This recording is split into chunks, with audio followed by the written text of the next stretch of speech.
하려 함이니라. 아멘. 우리 좌우에 계신 분들과 이렇게 인사하면 좋겠습니다. 진짜 기쁨을 아십니까?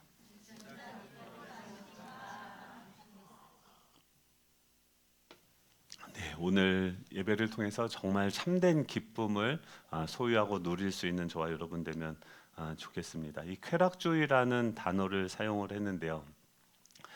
저희가 지금 계속 가짜 복음, 그러니까 그 갈라디아 교회 안에 다른 복음이 들어왔다라고 얘기했는데, 그 당시에 있었던 그 다른 복음과 또 우리 시대에 들어온, 우리 안에 들어온 어떤 다른 복음이 무엇일까 지금 살펴보면서, 첫 번째 시간에는 이 성공과 출세가를 우리가 예수님을 따르지만 그것을 바라보고 있죠. 또 자아 실현에 대해서 지난 시간 살펴봤고, 오늘은 이 쾌락주의에 대해서 함께 살펴보기를 원합니다. 이 쾌락주의라는 것은 무엇인가? 이 쾌락, 즐거움을 인생의 최고 가치로 여기는 사상. 즉 인생 뭐 있어? 가장 중요한 거는 기쁜 거지, 즐거운 거지라고 생각하는 그 사상이 바로 쾌락주의입니다. 쾌락이라는 단어가 긍정적인 느낌을 주세요? 부정적인 느낌을 주세요?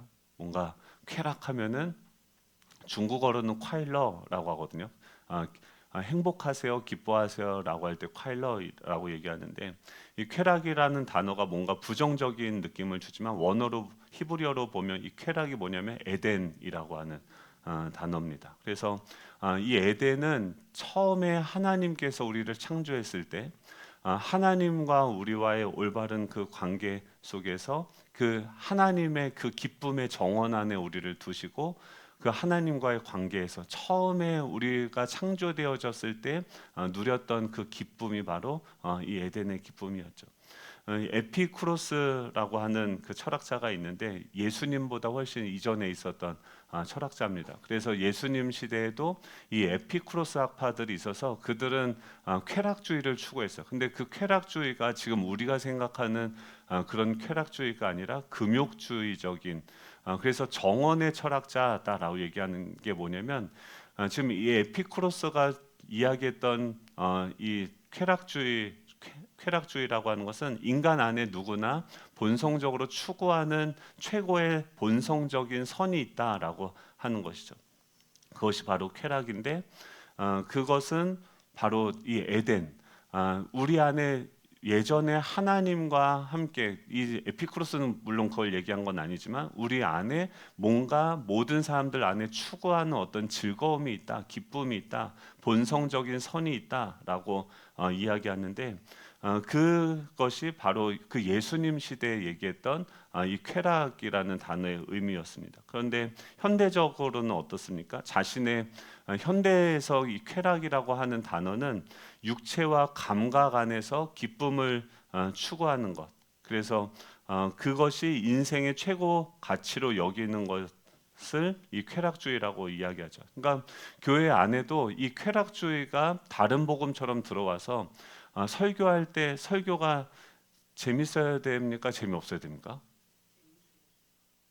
그렇죠. 네.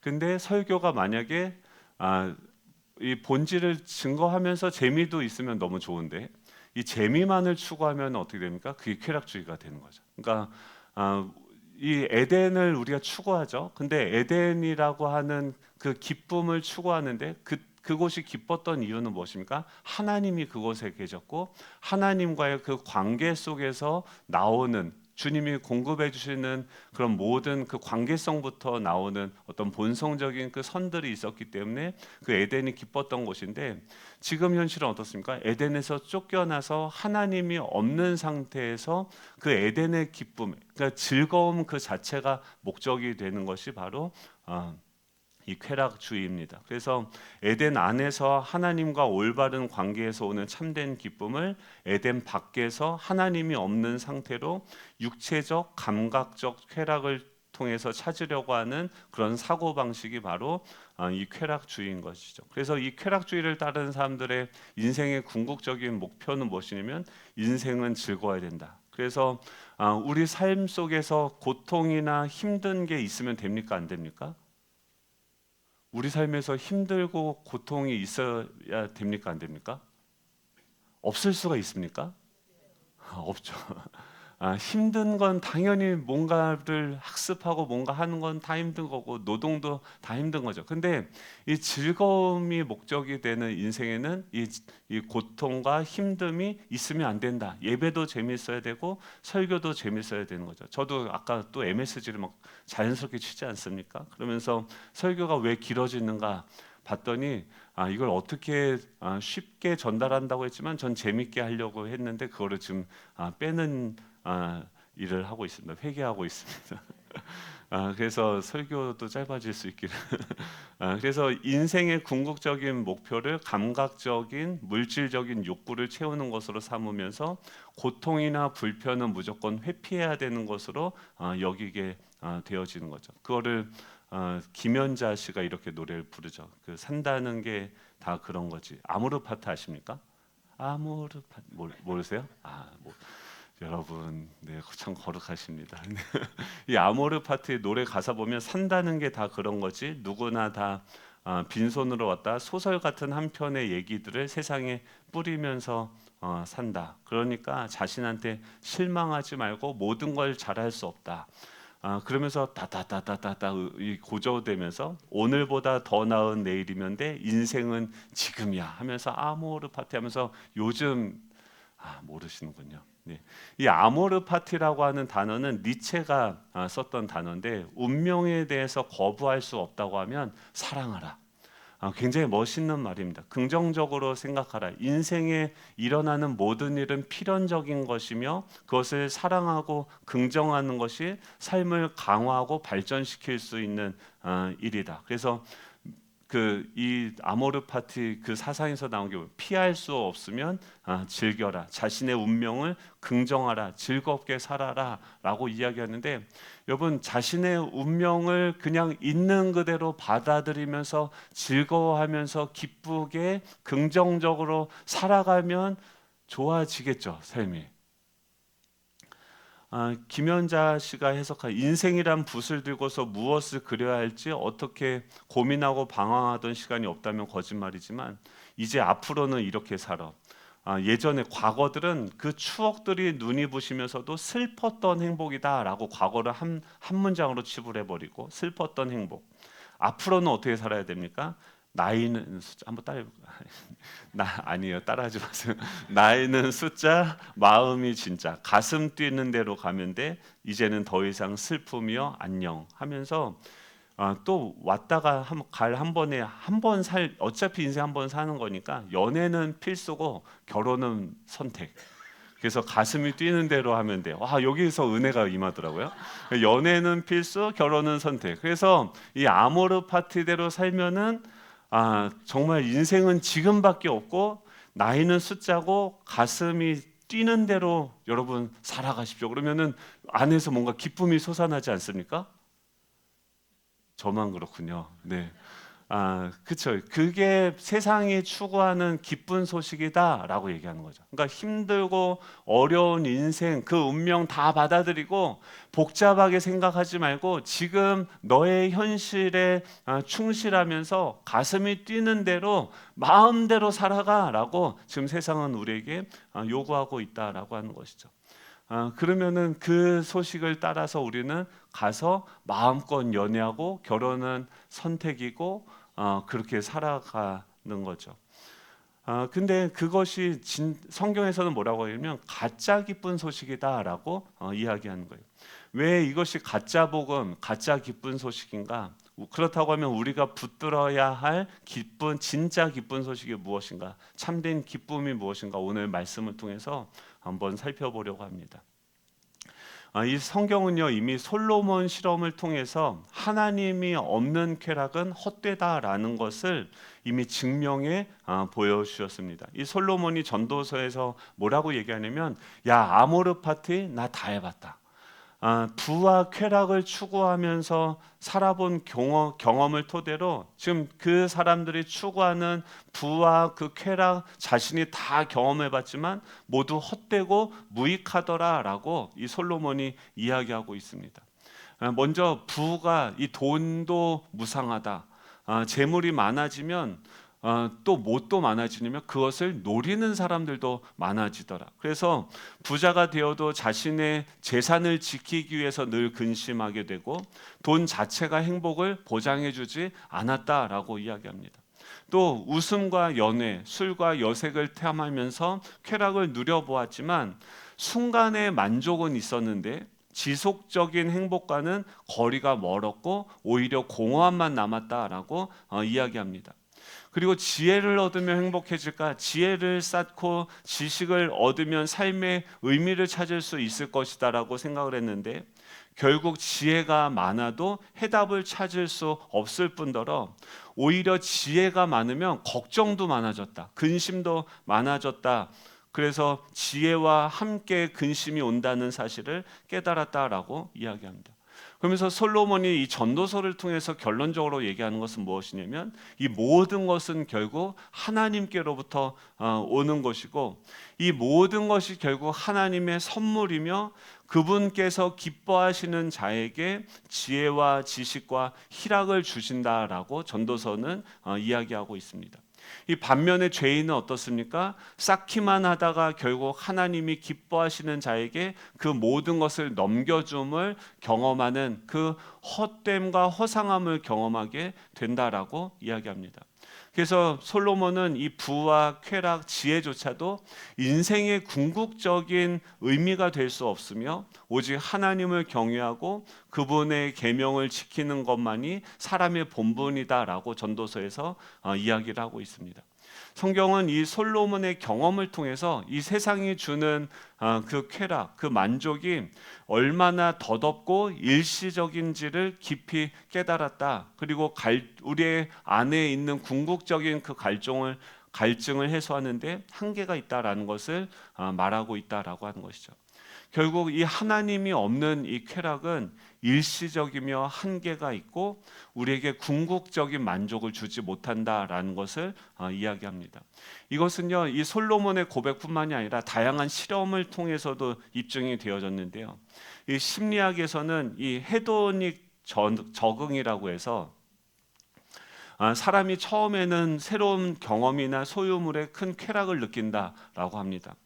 예를 들어서 이 새 차를 구입하면은 그것이 주는 즐거움과 만족감이 있는 거죠. 근데 그것은 오래 가지 않고 시간이 지나면서 쾌락이 점점 감소하는 그것을 헤도닉 적응이라고 하는데 몇 달 후에는 그 차가 일상이 되어서 더 이상 특별한 기쁨을 주지 않게 된다라고 하는 거죠. 이것은 무엇을 얘기하면 이 물질적인 쾌락이 지속되기 어렵다는 것을 보여준다라고 하는 거죠. 또 이 하버드 대학교의 매튜 킬링스워드 박사는 2010년에 행복에 관한 연구를 통해서 그런 거죠. 우리는 어떻게 합니까? 내가 좋아하는 일을 찾아서 하면은 행복하고 즐거울 것이다라고 얘기하는데 그 연구를 했어요. 사람들이 좋아하는 일을 할 때조차도 시간이 지나면 실증을 느끼게 된다는 사실을 밝혔습니다. 5천 명의 실험자 대상으로 실험을 했는데 하루에 수시로 어떤 활동을 하고 있는지 그 순간 얼마나 행복한지를 보고하게 했는데 자신이 좋아하는 일을 하는 그 순간에도 46.7%의 시간을 마음이 다른 데가 있는, 그러니까 내가 좋아하고 내가 정말 하고 싶은 일을 하는 그 순간에도 사람들은 그 시간의 46.7%가 마음이 다른 데 가 있는 것을 경험하게 된다는 거죠. 나이는 숫자, 가슴이 뛰는 특정 활동을 한다 하더라도 그것이 주는 쾌락이 오래가지 못한다는 것을 이 실험이 알려줬다라고 하는 거죠. 또 이 중독이 작동되어지는 것도 그 중독의 메커니즘을 봐도요. 약물 중독이나 도박 중독은 이 쾌락이 일시적이다라는 것을 보여주는 아주 좋은 사례다라고 이야기합니다. 중독자들은 왜 중독에 빠지냐면 처음에는 그것을 통해서 일시적인 강렬한 쾌감을 느끼게 되지만 점점 그 자극에 둔감해지면서 더 강한 자극을 찾게 되어집니다. 그래서 이는 뇌의 보상 회로가 과도한 자극에 적응하면서 일어나는 현상으로 같은 수준의 이 뇌에서 그 쾌락을 느끼기 위해서 더 많은 약물이나 도박이 필요하게 되어진다라고 하는 거죠. 결국 이 쾌락 추구가 오히려 고통과 절망을 가져오게 되어지는 역설을 일으키게 된다라고 하는 거죠. 또 소비자 만족도를 조사를 해봤고요. 각종 제품에 대한 소비자 만족도 조사에서 또 쾌락의 일시성이 나타난다고 합니다. 새로운 스마트폰이나 가전제품, 저도 S23 샀거든요. 근데 끝물이었어요. 열받더라고요. 며칠 있으니까 S24가 발표가 되고 그거는 AI가 탑재된 채로 판매한다. 그래서 제가 어떤 갈등이었냐면 이거를 어떻게 자녀에게 물려주고 나는 S24를 살 수 있는가. 그러니까 이 가전제품이나 이런 것들을 사면서 주어졌던 그 일시적인 쾌락은 더 나은 더 새 제품이 나왔을 때 반드시 사그러지는 일시적인 제한적인 한계가 있는 기쁨이다라고 하는 것이죠. 그래서 애플리케이션 분석 기관인 로컬 라이틱스 사에서 조사를 했는데 모바일 어플 이 앱 사용자들이 뭔가 자신이 필요해서 어플을 이렇게 핸드폰에 깔지 않습니까? 약 22%의 사람들은 한 번 사용해보고 다시는 그 앱을 사용하지 않는 것으로 나타났다라는 거죠. 이것은 뭐냐면 새로운 기술이 주는 그 쾌락도 금방 질리는 그런 즐거움이다라고 하는 것이죠. 이것을 통해서 우리에게 말하는 게 무엇입니까? 세상의 쾌락을 추구하는 것은 매우 일시적이며 한계가 있고 헛되다라는 것을 우리는 알 수 있다라고 하는 것입니다. 그런데 성경적인 입장은요, 여기서 끝나지 않습니다. 이 하나님 없는 쾌락은요, 헛된 것뿐만이 아니라 더 나아가서 위험하다라고 이야기합니다. 이 쾌락주의의 위험성은 무엇이냐면 지금 첫 번째는 이 즐거움이 하나님이 될 때, 그러니까 너는 나 외에 다른 신을 너에게 두지 말라라고 하는 것은 무엇입니까? 우리가 하나님의 형상으로 지음을 받았기 때문에 우리는 끊임없이 하나님의 얼굴을 보며 하나님과 교제하며 그분을 닮아가고 그분과 함께 살아가야 되는 존재로 지음을 받은 거죠. 그런데 이 하나님을 빼버리고 하나님과 함께 누렸던 그 즐거움들을 찾아서 추구하면서 우리는 결국 어떻게 되어집니까? 괴물이 되어지는 거죠. 우상을 섬기는 거예요. 다른 금송아지를 섬기고 다른 것들을 섬기면서 하나님을 닮아가야 되는데 돈을 닮아가고 또 내가 추구하는 어떤 그 쾌락들을 추구하면서 어떻게 괴물이 되어집니까? 제가 청년 때 그 가라오케라고 하죠. 여러분 가라오케 가보셨습니까? 중국은 고등학생도 가라오케를 가요. 그러니까 노래방이 같이 있어요. 한국 그 KTV가 고등학생도 가고 어른도 가고 그래서 거기 갔는데 저희 교회 집사님이셨어요. 그래서 저희 아버지보다 나이가 많으신 분인데 보니까 제가 그 집 딸을 알거든요. 근데 그 딸보다도 어린 자매를 이렇게 안고서 춤을 추고 계시더라고요. 그래서 제가 그 방에 들어가가지고 집사님 여기서 뵈니까 참 반갑다고 제가 청년 때 그러고 다녔습니다. 근데 그분이 부끄러워가지고 주일날 와서 제 얼굴을 집사님 여기서도 또 뵀네요 막 이러면서 제가 일부러 굳이 그때는 제가 안티 크리스찬이었기 때문에 그분을 굳이 주일날 찾아가서 인사를 하면서 따님하고 이렇게 좀 얘기를 좀 해볼까요 막 이러면서 주여 했었는데 근데 그거 생각해 보십시오. 그게 그냥 단순히 쾌락 즐거움을 추구하는 거지만 거기다 불을 다 켜고 만약에 대낮에서 그 밤에 했던 일들이 무엇인지 한번 생각을 해본다면 이게 얼마나 무섭고 본능적이며 동물적이며 말도 안 되는 그런 것들을 그 쾌락을 추구한다는 그 이름 하에서 무분별하게 하고 있습니까? 결국 동물과 다를 것이 없는 그런 괴물이 되어질 수 있다. 쾌락을 추구하는 것은 결국 우리를 짐승화하게 하고 동물처럼 만들게 한다라고 하는 것이죠. 왜 그렇습니까? 우리 인생이 얼마나 고귀하게 창조되어졌는지, 그 창조의 목적이고 모델인 그 하나님의 형상을 잃어감으로써 우리는 점점 하나님과 멀어지고 피조물들을 더 경배하면서 그것들을 닮아가게 되어진다라고 하는 것이죠. 그래서 그 영적인 파멸은 곧 무엇으로 이어지냐면 자아도취와 방종으로 이어져서 이 도덕적인 타락을 야기하게 된다라고 하는 것이죠. 마치 쾌락 추구만 추구하다 보면 브레이크가 파열된 자동차와 같이 술이라든지 점점 더 큰 도파민들을 추구하느라 점점 브레이크가 파열된 것 같이 더 큰 자극, 더 큰 기쁨, 더 큰 어떤 것들을 추구하느라고 우리는 도덕적인 선을 넘게 되어지고 자신을 파괴하게 되고 사회적인 질서를 어지럽힐 뿐더러 결국 부패한 마음 가운데서 양심이 무뎌지고 악을 선이라고 합리화하게 되어지는, 자신도 모르게 죄의 노예가 되어지는 위험성이 있다라고 하는 것이죠. 그리고 결국 어떻게 됩니까? 마지막에는 중독의 함정에 빠져서 자유를 잃고 고통받게 되어진다라고 성경은 경고하고 있습니다. 이 중독이 왜 무서우냐면 쾌락을 주는 그 행위나 물질은 이 뇌의 보상 회로를 자극해요. 그러니까 지금 우리 아이들이 계속 쇼츠라고 하는, 지금은요, 저희 이제 교육자들하고 설교에 대해서도 같이 고민을 나누고 하는데 애들이 집중을 못해요.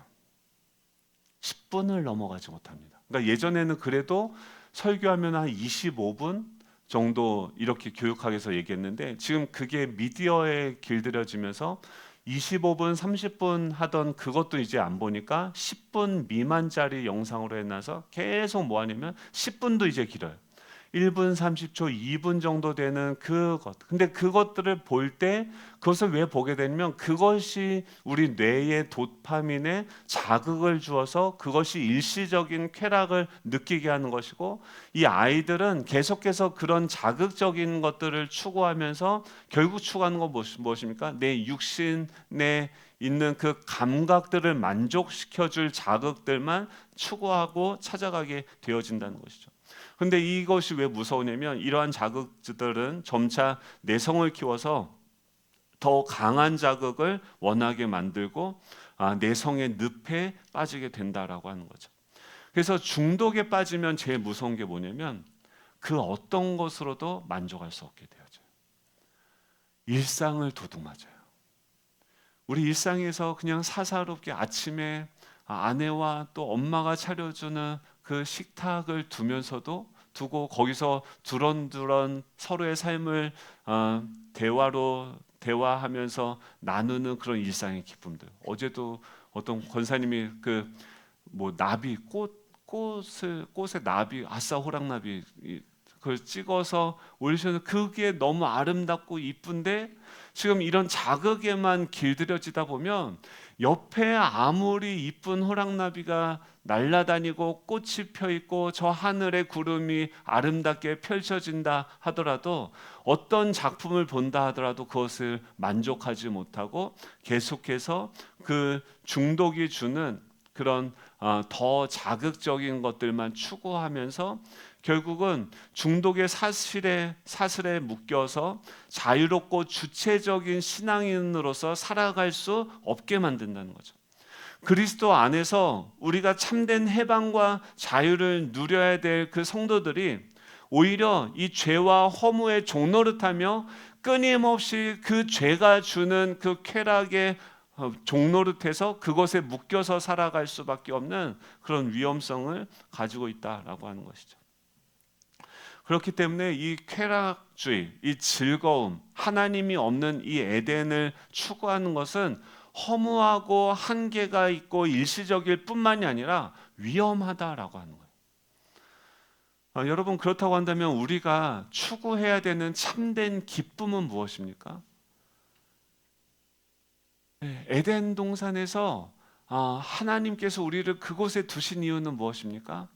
이 성부 하나님, 성자 예수님, 성령 하나님이 이 삼위이신 그 하나님께서 온전히 하나 되시면서 누렸던 그 사랑의 관계인 것이죠.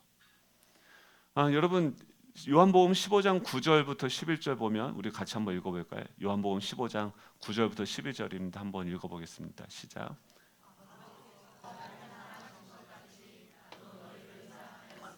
나의 사랑 안에 거하라.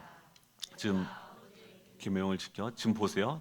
9절에 보면 아버지께서 나를 사랑하신 것 같이 나도 너희를 사랑하였으니 나의 사랑 안에 거하라. 그러니까 예수님은 이 땅에 살아가시면서 어디 머무르고 계셨냐면 하나님 아버지가 자신을 사랑하시는 그 사랑 안에서 머무르셨다는 거예요.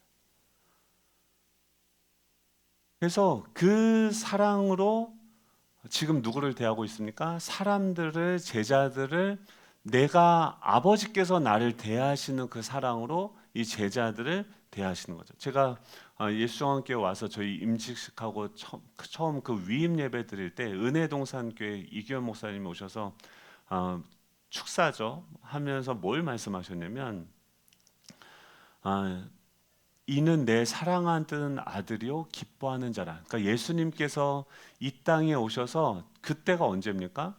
온 인류의 죄를 대신 짊어지시고 이것처럼 억울한 게 어디 있습니까? 이것처럼 힘든 일이 어디 있습니까? 죄가 하나도 없는 분이 지금 이 땅에 있는 모든 사람들의 그 죄의 짐, 아픔들, 연약함을 자신에게 짊어지는 이제 그 사명으로서 공생애를 시작하는 그 순간에 지금 예수님께서는 그 우울하고 힘든 그 사역의 길을 출발하는 그 출정식에서 어디 가운데 머무셨냐면 이는 내 사랑하는 아들이요 내 기뻐하는 자라. 지금 예수님에게 그 무거운 짐이 지어지는데 하늘 문이 열리면서 성령이 그를 계속해서 인정해주고 비둘기처럼 그를 기름 부으시면서 어떤 말씀이 있냐면 이는 내 사랑하는 아들이요 내 기뻐하는 자라. 여러분 그 말씀이 이 목회의 출발점과 목적이 되면 좋겠다. 그때 그 말씀하시더라고요. 제가 그 말이 그 권면이 한 번도 떠난 적이 없어요. 그래서 계속 제가 저를 지탱하고 이기게 하는 힘은 뭐냐면 하나님은 우리가 지금 어디 거하고 있습니까? 그 아들이신 예수 그리스도 안에 있는 것이죠. 그러니까 성부 하나님이 그 성자 예수님을 어떻게 바라보실까요? 어떻게 말씀하실까요?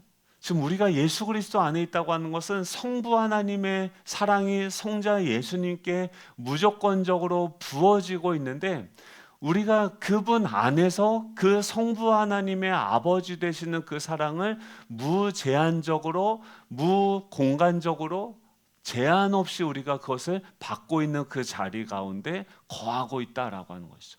거기서부터 그 성부 하나님과 성자 예수님과의 그 관계에서부터만이 우리가 영원히 누릴 수 있는 참된 기쁨을 공급받을 수 있다라고 하는 것이죠. 이 하나님이 우리를 어떻게 보실까요? 아들 예수님이 이제 그 김구라 씨가 이 아들이 이제 군대 간다 뭐 이렇게 얘기하는데 그 굉장히 무뚝뚝한가 봐요. 이거 소리 조금만 줄여주세요. 굉장히 좀 무뚝뚝한가 봐요 평소에. 근데 아들이 이제 군대 간다고 하니까 뭐 둘이 이제 막 뭐 음식을 먹으면서 그냥 쳐다도 안 보고 그냥 얘기를 해요. 근데 아버지 나 군대 가면 울 거요? 그랬더니 아버지가 야 뭘 우냐? 근데 뭐 나는 안 울어? 난 안 울지 뭐 이러면서 뭐 막 김구라 이렇게 턱 나와가지고 이렇게 먹고 있는데 근데 눈물이 글썽 거려요. 아버지가. 여러분 국가를 지키기 위해서 그 군대를 떠나보내는 그 아버지의 마음이 어떻습니까? 정말 대신 내가 가고 싶진 않아요. 근데 그러면서 그 아들이 거기 가서 겪을 그 고통과 그 아픔들, 힘듦들을 생각하면서 눈물이 글썽이고 그 아들을 향한 그 꿀이 뚝뚝 떨어지는 거죠. 무뚝뚝한 대화가 오고 가는데 그 안에서 찐 사랑을 보게 되더라고요. 하나님 아버지께서, 성부와 아버지께서 아들을 사랑하는데 누가 그 독생자 아들을 정말 죄도 없는데 남이 싸질러 놓은 그 죄값을 치르도록 그 십자가로 보내겠습니까? 그 아들을 그 십자가로 보내기 위해서 이 땅에 보내시는 그 아버지의 마음은 어떨까요? 그거는요, 아버지가 돼봐야지 하는 것 같아요. 아브라함을 하나님께서 너의 아들 이삭을 나에게 달라라고 했을 때 하나님은 그 아들 이삭이 필요한 게 아니라 내가 너희들에게 어린 양을 약속했고 내가 너희들을 위해서 그 어린 양을 예비할 것인데 그 어린 양을 너희들에게 주는 내 마음을 너희들이 알면 좋겠다. 그것이 무엇입니까? 여호와 이레의 하나님이신 거죠. 그 아버지의 사랑, 우리를 사랑하시는 그 아버지의 사랑을 우리가 신뢰하고 믿고 그 아버지의 사랑이 지금 우리 가운데 흐르고 있음을 믿을 수 있기를 축복합니다. 여러분, 그 아버지께서 나를 사랑한 것 같이 나도 너희를 사랑한다. 그러니까 지금 예수님이 이 제자들을 제자들 뭐 말을 잘 듣습니까? 뭘 잘합니까? 나중에는 자신을 배신할 그 제자가 그 안에 있는데 기질이 달라서 맨날 싸우고 서로 잘났다고 하고 뒤에서 누가 영의정이 될 거냐, 누가 좌의정이 될 거냐 보이지 않는 그 정치 싸움, 수싸움들이 많이 있는데 그런 그들을 예수님이 사랑할 수 있었던 그 힘이 어디서 나옵니까? 그런 그들을 보면서도 기뻐하면서 그런 그들을 기대할 수 있는 그 힘이 어디서 나왔습니까? 이 아버지의 사랑, 그 아버지와의 그 관계성 속에서 나오는 그 사랑에서부터 이 참된 기쁨이 나오게 된다는 거죠. 이거 우리가 어떻게 적용할 수 있습니까? 우리가 하는 모든 사역 가운데 그곳에 누가 계세요? 아버지가 계시죠. 하나님이 지금 내 상황을 아시죠.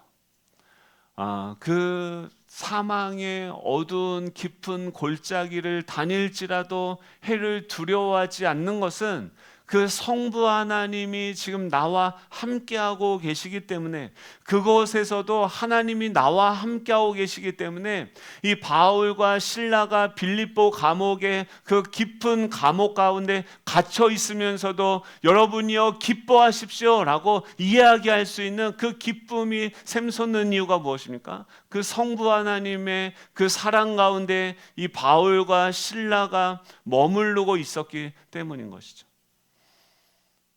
그 기쁨은요, 환경을 초월해요. 아버지가 뭐라고 맨날 얘기합니까? 내가 세상 끝날까지 너희와 함께 할 것이다. 여러분, 여러분들이 고통을 당하고 힘들고 어려움을 당하는 그곳에서도 이 하나님은 함께 하시는 줄로 믿습니다. 하나님의 사랑은 거기서도 절절 흘러가는 것이죠. 내가 어디로 가든지 좌로나 우로나 치우치지 않고 그 가운데로 행하면 나를 경험할 것이고 내가 널 기뻐하고 내가 널 사랑하는 너는 내 아들이다 라고 말씀하시는 그 주님의 말씀이 늘상 우리에게 부어지고 있는 줄 믿으시기 바랍니다. 그래서 그 수고하고 무거운 짐을 진 사람들의 그 죄의 짐을 대신 지는 그 섬김의 자리, 수고의 자리로 가서도 그곳에서도 이 성부 하나님이 얼마나 기뻐요.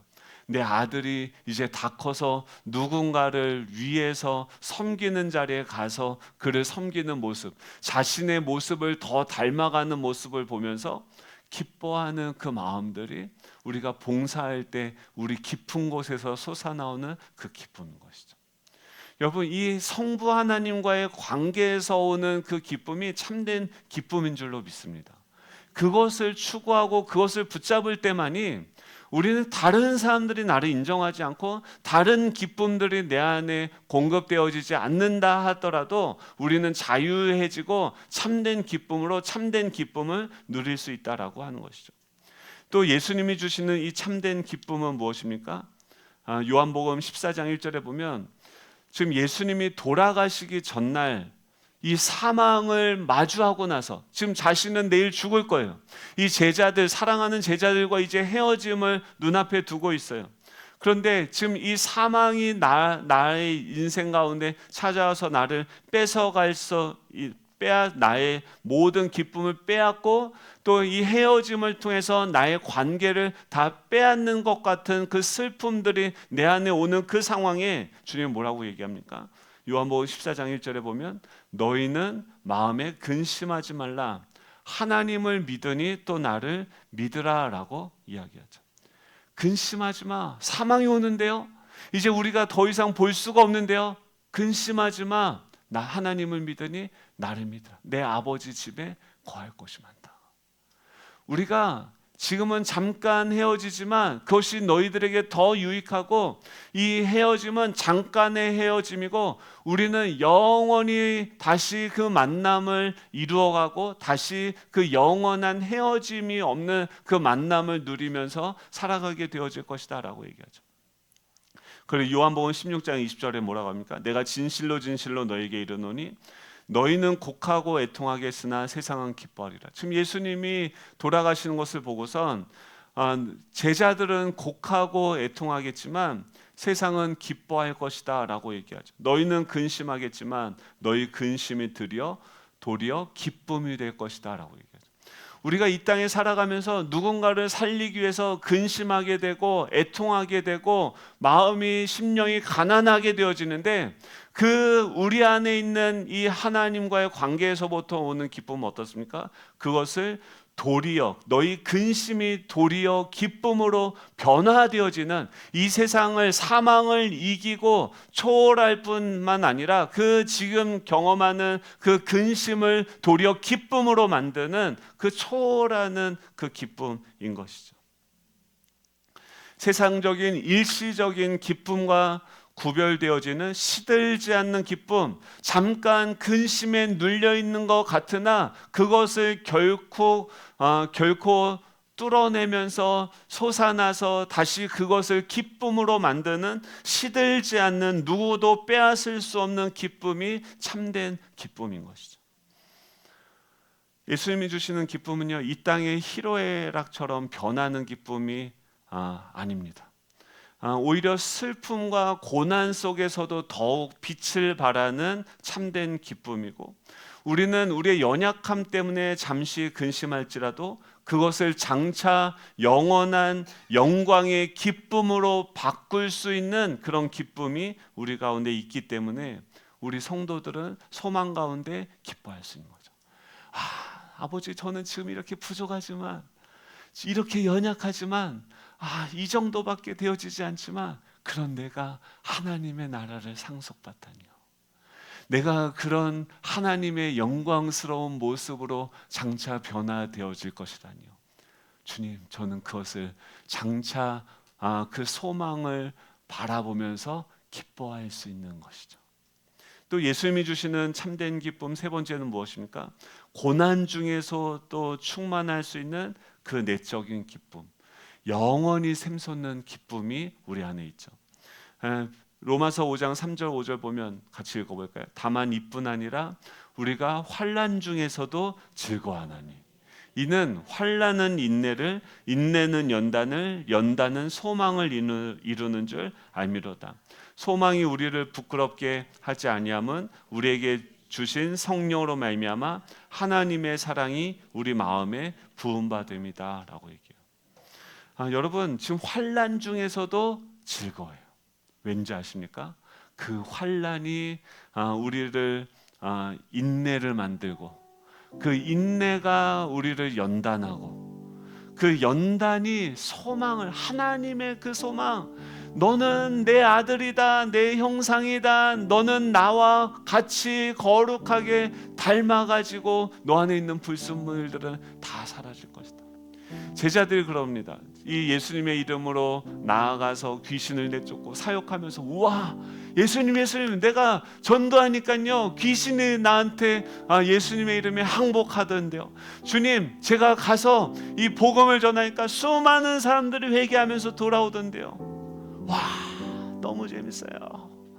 금과 은은 없지만 예수 그리스도의 이름으로 일어나 걸으라 라고 얘기했더니 주님, 그 날 때부터 안전뱅이가 일어나 걷던데요. 너무 좋은데요. 여러분, 그거는 일시적인 기쁨이죠. 주님 뭐라고 합니까? 귀신들이 너에게 항복하는 것으로 기뻐하지 말고 너희 이름이 하늘에 기록된 것으로 기뻐하라.